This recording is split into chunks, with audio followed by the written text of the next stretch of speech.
Popcorn ceilings might be the most universally hated thing in modern homes. Whoever invented popcorn ceilings, we cannot be friends. And yet, at one time, it was listed as a selling point, a feature. So, what happened to bring this textural nightmare into our lives, and why can't we get rid of it? First up, let's define the popcorn ceiling.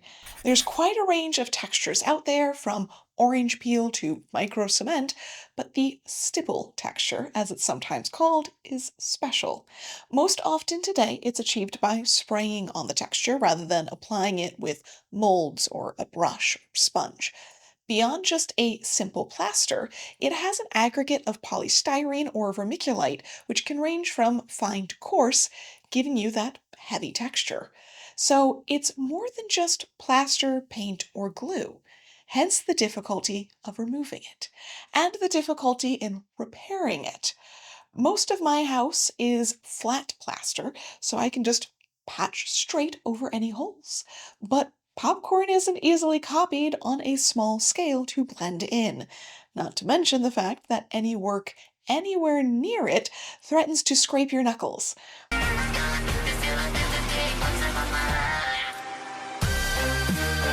So far as living with it seems like one of the worst options. Difficult to clean, paint, repair, or go anywhere near. But per the guys that came in to do my drywall finishing, it is the easiest way to finish a wall because it hides everything. Basically, you can't make it look any worse. And maybe there's something in that. Maybe the only reason we started the whole, dare I say, trend is because it was easy. But let's be honest. They promised us carpet in the kitchen would be easy, and we stopped believing them a long time ago. So let's take it back a little further to see what we can find. At the very least, further than the claim that pops up when you search for this question, presuming it was just a 1950s housing boom solution. We all know by now, it's never that simple. Speaking of things not being simple, I moved about a year ago, and finding a new doctor has been the thing I've been putting off the longest. That's why I'm so happy that the sponsor for today's video is ZocDoc. I've lived in 4 different states as an adult, and every time I move, the sheer number of things I have to start over is overwhelming, from changing your address to looking for a good coffee shop. Finding a doctor has to be the worst. Searching through name after name, digging up reviews, figuring out who takes my insurance, and all to find months-long waiting lists if they're even taking new patients. It's probably something I should do as soon as I move, but so often it's put to the side until I have health issues I can't wait that long for. That's where ZocDoc comes in. They let you easily search through 150,000 providers who are local and in-network, which includes dentists to primary care to psychiatrists. The reviews are right there so you can find an option that works for your needs. And even better, they show you a list of available appointments and you can instantly book. No phone calls or leaving voicemails or hoping for a response, just a straightforward system that lays everything out, and that means you can prioritize based on what you need right now. And it's free to use. They have over 200 specialties, so you can find a doctor who can specifically help you. I know so many of you are in this exact situation. Maybe you moved recently. Maybe you've just been putting it off. Maybe the whole process has worn you out before you even got started. I see you. I've been you, and I don't want either of us to keep waiting until something goes wrong before we finally deal with it. You deserve to have someone in your corner before the crisis hits. With ZocDoc, you can book your appointment and see a doctor fast, usually within 24 to 72 hours, sometimes even the same day. Any medical process can be extremely stressful, and it shouldn't need to start before you even make the appointment. I've been putting off getting new glasses for a year now, and a quick search on ZocDoc offered up multiple local options with appointments next week. Taking care of your health just got easier. Head to ZocDoc.com/Nicole Rudolph to get started and check that appointment off your to-do list. Thank you to ZocDoc for sponsoring today's video and for helping all of us take better care of our health. Texture on both walls and ceiling is an ancient thing. Mostly, it's just due to the type of material being used and the easiest way to create a consistent and functional finish. Stucco and plaster are great examples of this. The 20th century treats it a little differently. By that point, the ability to have a smoothly plastered wall is pretty standard. I've talked about the history of drywall before, but at the turn of the century, they were still using the wooden lath boards with plaster that squished between them to form keys, which held it onto the wall. Generally, the surfaces are finished smoothly, allowing for wallpaper or paint as desired. Other styles of finishes existed, but it wasn't really until the 1920s that this became a widely spread trend. Just like today, where we reference previous eras and styles, the 1920s went through a list of historic styles to inspire home architecture. English Tudor, Spanish, and Italian were at their height in the second half of the decade. These three are notable as a group because of their finishes.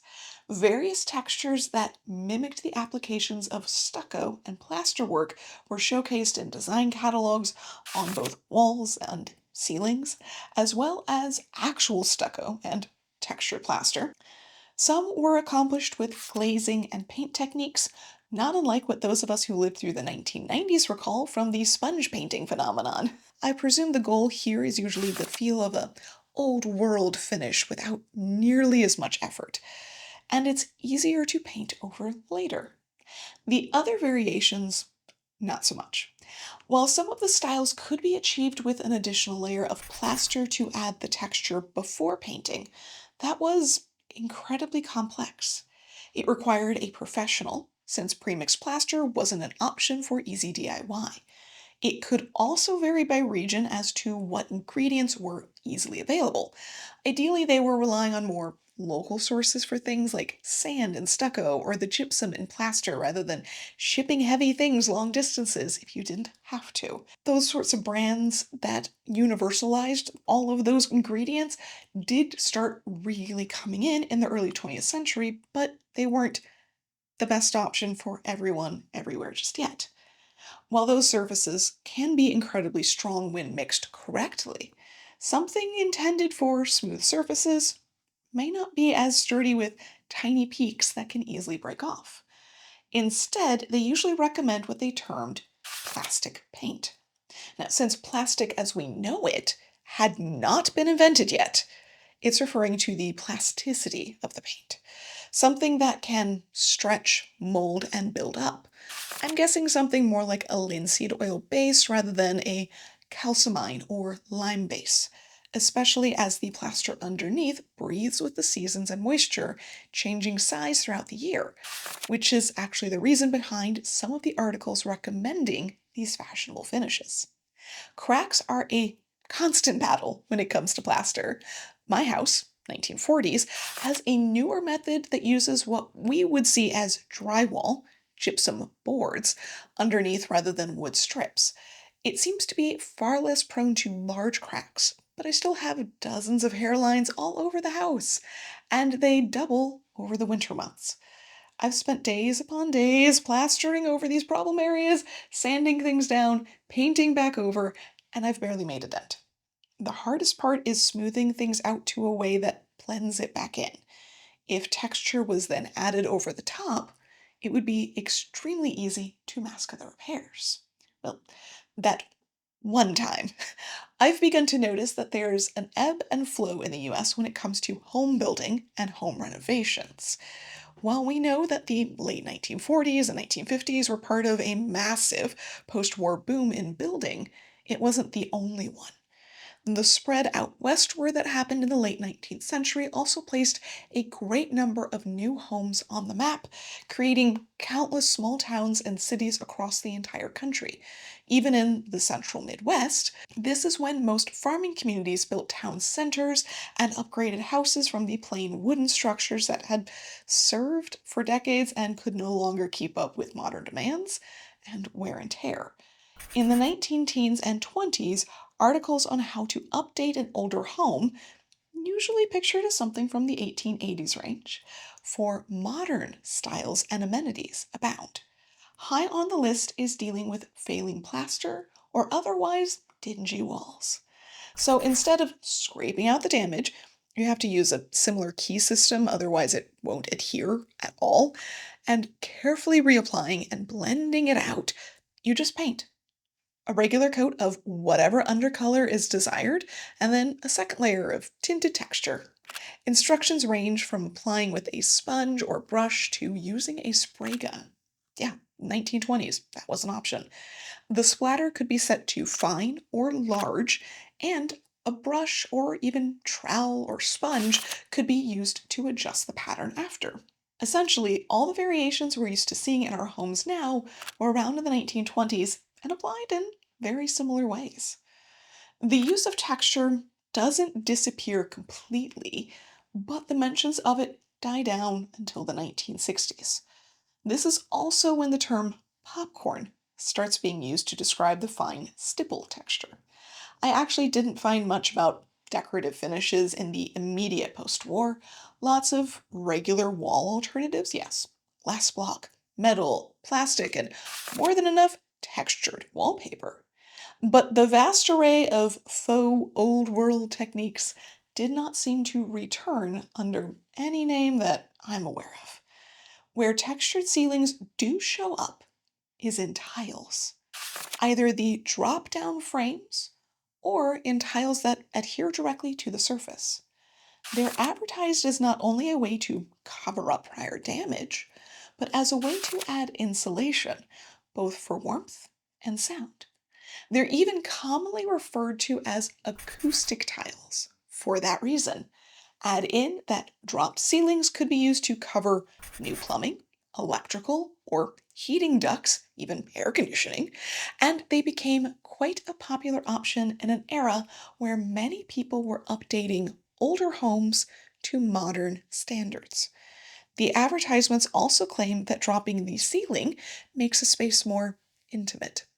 If you've ever wondered why so many older houses have absurdly low tile ceilings covering up things like intricate plasterwork, it's all just part of that clean and uncluttered look of the 1950s onwards, and the reduction of all of the impractical things like fixing up plasterwork or all those tiny little details, or dealing with chipping paint, or opening the walls in order to put electrical or plumbing through. It's just a shortcut that allowed them to amplify that minimal look. Not the same as modern minimalism, but still definitely a focus on the things being able to be easily cleaned, which weirdly, even textured surfaces were sometimes sold that way, despite the fact that it seems like they just trap all the dust and the grease and cannot actually be cleaned.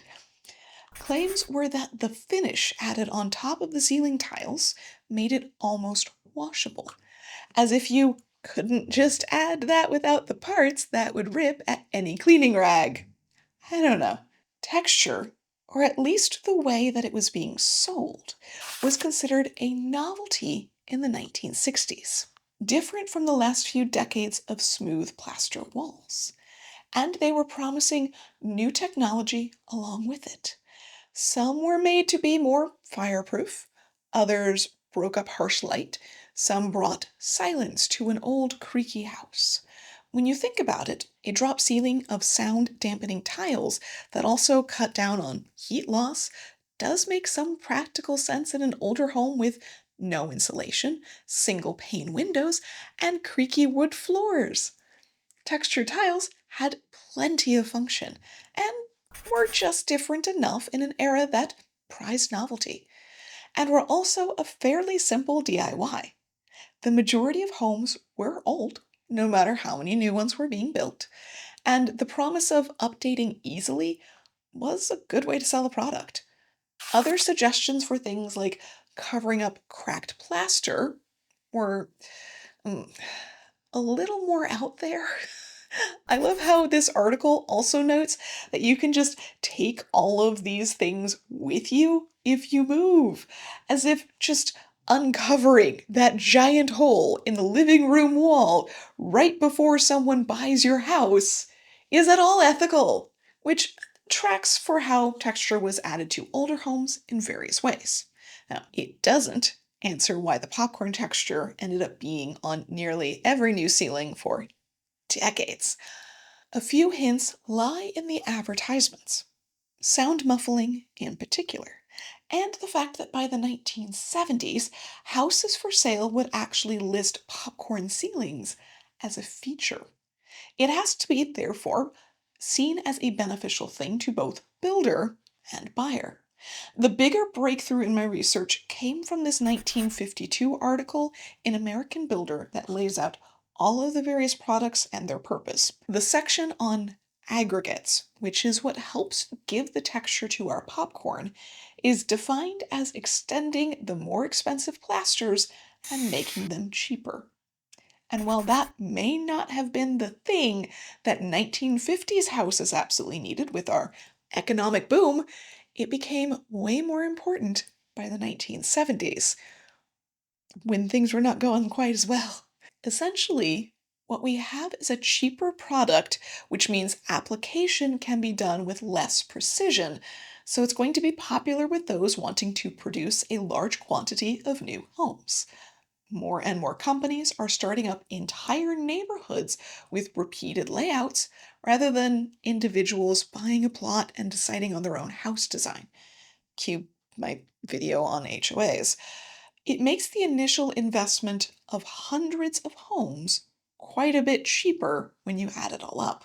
And it's sold to the public as not just a fashionable thing, but as a way to soundproof in a time where we've moved from plaster to thinner drywall sheets, thus removing the sound dampening elements. Seriously, plaster, so quiet. It's also lighter weight than typical plaster and easier to apply over damaged walls.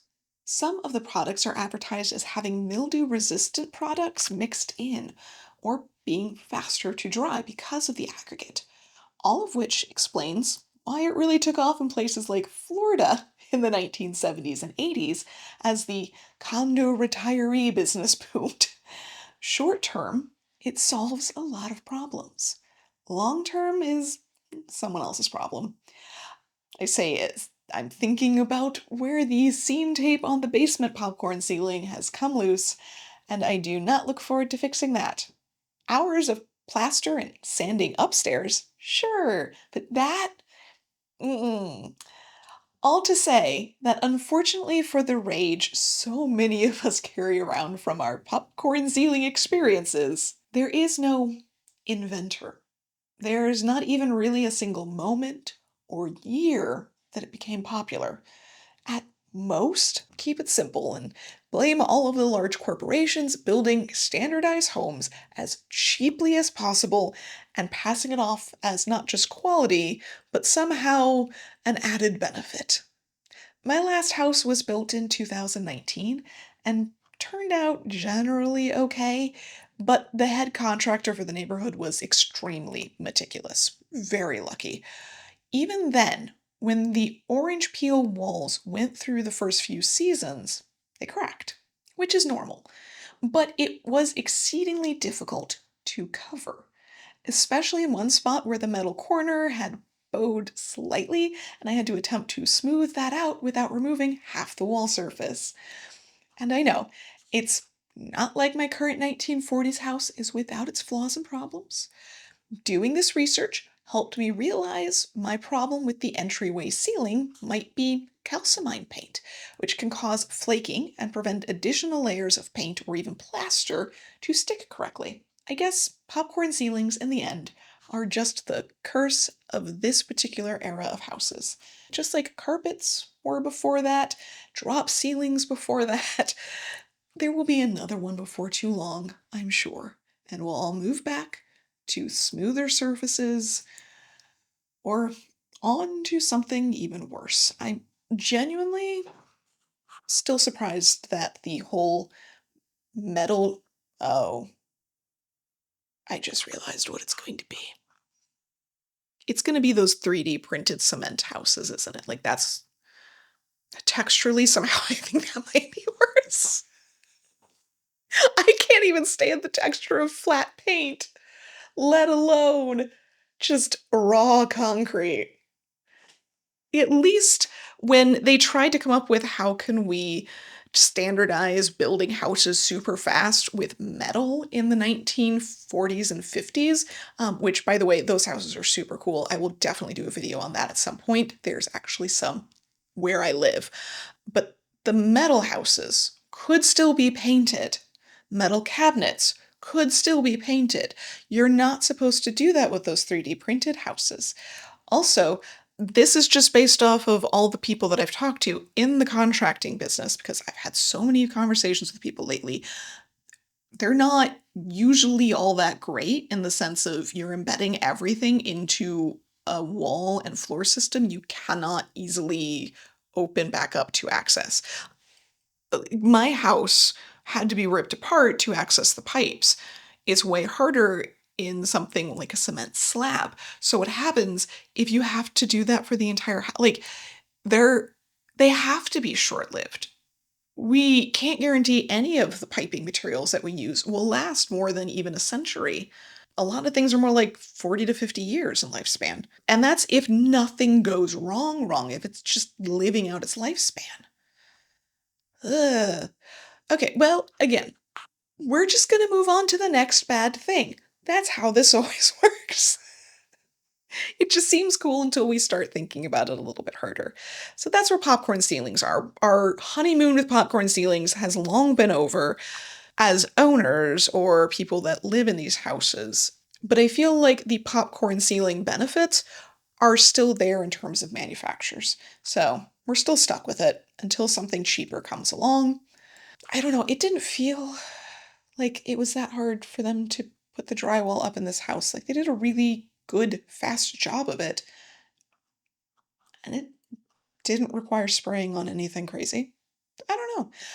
Either way, let's just hope whatever horrific thing comes next at least gives us a little bit of a honeymoon break from popcorn ceilings.